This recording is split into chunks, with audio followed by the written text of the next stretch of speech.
저는 새벽 3시 40분쯤이 사람을 가장 정직하게 만든다고 생각해요. 그 시간에 벨이 울리면 사람들은 꾸밀 여유가 없거든요. 제 이름은 한소율입니다. 29살, 구급대 소속 응급구조사로 일한 지 어느덧 5해가 넘었어요. 그리고 이 이야기는 제가 3번째로 그 사람을 만난 밤에 시작됩니다. 첫 번째는 겨울이었어요. 재개발 지역의 낡은 원룸 건물에서 화재 신고가 들어왔고 저는 동료와 함께 구급차를 몰고 도착했죠. 연기가 아직 거치지 않은 계단에서 소방 헬멧을 쓴 남자가 노인 한 분을 등에 업고 내려오고 있었어요. 그 사람이 저를 향해 소리쳤어요. 여기요! 호흡 확인 좀 부탁드립니다! 저는 그날 그 사람의 얼굴을 제대로 보지도 못했어요. 마스크와 그 흐름과 어둠 속에서 목소리만 기억에 남았죠.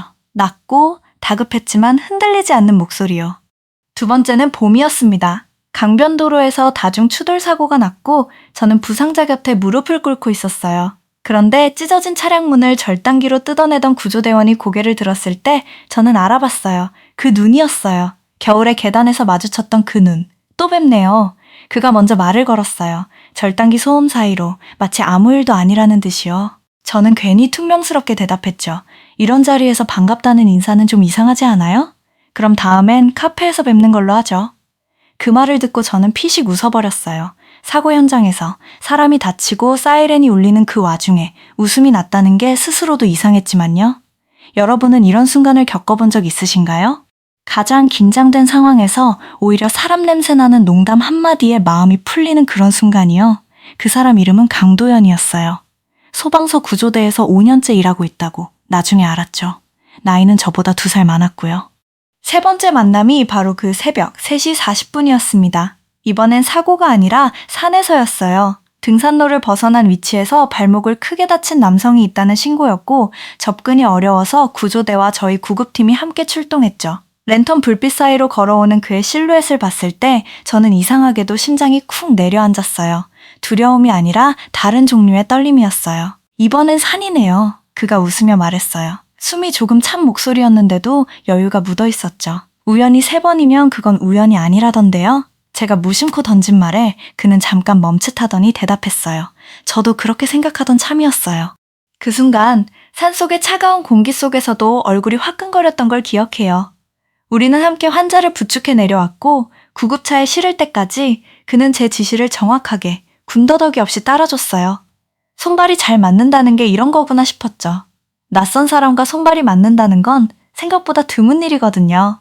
환자를 병원에 인계하고 새벽 공기를 마시며 잠깐 숨을 돌릴 때 그가 자판기 커피 2잔을 들고 다가왔어요. 이거라도 드릴게요. 카페는 아니지만.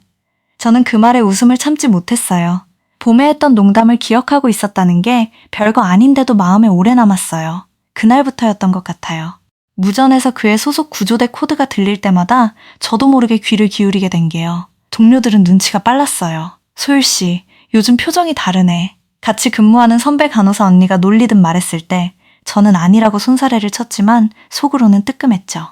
문제는 우리가 만나는 장소가 언제나 누군가 다치고 아픈 자리였다는 거예요. 그 사실이 마음에 걸렸어요. 사람의 불행 위에서 싹튼 감정이 과연 온전할 수 있을까? 라는 생각이 자꾸 들었거든요. 여러분이라면 어떠셨을 것 같으세요?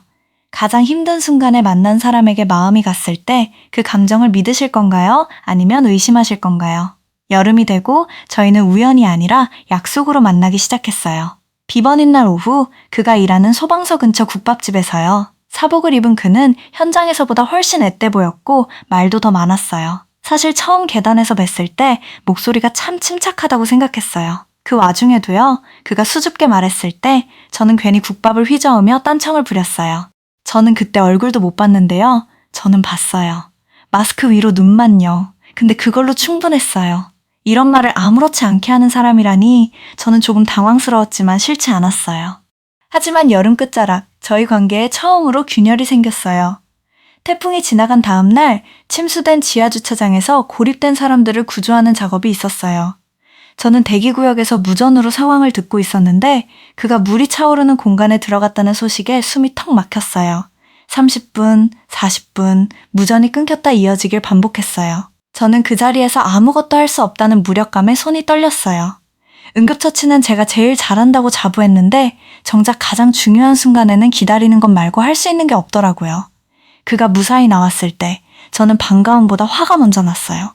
왜 그렇게 무리해요? 매뉴얼대로만 하면 될걸. 제 목소리가 날카롭게 나갔어요. 그는 젖은 몸으로 담담하게 대답했죠. 안에 아이가 있었어요. 그 한마디에 저는 아무 말도 못했어요. 화를 낼 자격이 저한테 있었나? 라는 생각이 들었거든요. 저 역시 위험한 현장에서 몸을 사리지 않는 사람이면서 그에게만 안전을 요구했던 거니까요. 그날 밤 저는 오래 고민했어요. 이 사람을 좋아하는 마음이 이 사람이 매번 위험 속으로 걸어 들어가는 모습을 지켜봐야 하는 두려움과 함께 가는 거라면 저는 그걸 견딜 수 있을까 하고요. 구조대원과 구급대원이라는 직업 자체가 사랑하기엔 너무 위태로운 조합이 아닐까 싶기도 했어요. 이런 고민, 다른 직업이라고 다르지 않을 것 같긴 해요. 사랑하는 사람이 위험을 무릅써야 하는 일을 한다면 여러분은 그 사람을 말리시겠어요? 아니면 그 선택을 존중하시겠어요? 며칠 뒤 그가 저를 찾아왔어요. 이번엔 사고 현장도 국밥집도 아닌 제가 근무하는 구급대 사무실 앞이었어요. 그날 화내셨던 거 사실은 저 걱정돼서 그러신 거죠. 저는 부정하지 않았어요. 맞아요. 근데 그게 문제예요. 저도 매일 그런 현장에 있으면서 도연 씨한테는 안전하라고 말할 자격이 없다는 거요. 그가 잠시 저를 바라보다가 말했어요. 자격은 필요 없어요. 걱정은 그냥 마음이 가는 대로 하는 거니까요. 저도 소율 씨가 위험한 현장에 들어갈 때마다 똑같이 마음 졸여요. 근데 그게 소율 씨를 말릴 이유는 안 되잖아요. 그 말이 제가 오래 붙잡고 있던 매듭을 풀어줬어요. 우리는 서로의 일을 그만두게 할 수 없고 그럴 마음도 없었어요. 대신 서로가 무사히 돌아오기를 바라는 마음을 각자의 방식으로 지켜주기로 했죠. 가을이 왔을 때 저희는 정식으로 사귀기 시작했어요. 신기하게도 그 이후로는 현장에서 마주치는 일이 오히려 줄었어요. 우연은 이미 할 일을 다 했다는 듯이요. 그리고 지금 저는 겨울을 다시 맞고 있어요. 그 재개발 지역 계단에서 그를 처음 만난 지 꼭 1년이 된 밤이에요. 그가 비번인 날 저를 그 건물 앞으로 불러냈어요. 지금은 철거가 끝나고 새 건물이 올라가는 공사장이 된 자리였죠. 기억나요? 여기서 처음 봤잖아요. 그가 물었어요. 저는 고개를 끄덕였어요. 목소리만 기억나요. 얼굴은 몰랐고요. 그럼 이제부터는 목소리 말고 얼굴로 기억해주세요. 그가 웃으며 작은 상자를 내밀었어요. 반지였어요. 화려하지 않은, 대신 안쪽에 작은 글씨가 새겨진 반지요. 저는 떨리는 손으로 받아들고 그 글씨를 확인했어요. 날짜였어요. 우리가 처음 만난 그 겨울밤의 날짜. 저는 이게 우연이라고 생각하지 않아요. 소율 씨가 그랬잖아요. 3번이면 우연이 아니라고. 저는 웃음과 눈물이 동시에 났어요. 사이렌 소리도 다친 사람도 없는 자리에서 처음으로 그와 마주보고 있다는 게 새삼스러웠어요. 지금도 가끔 생각해요.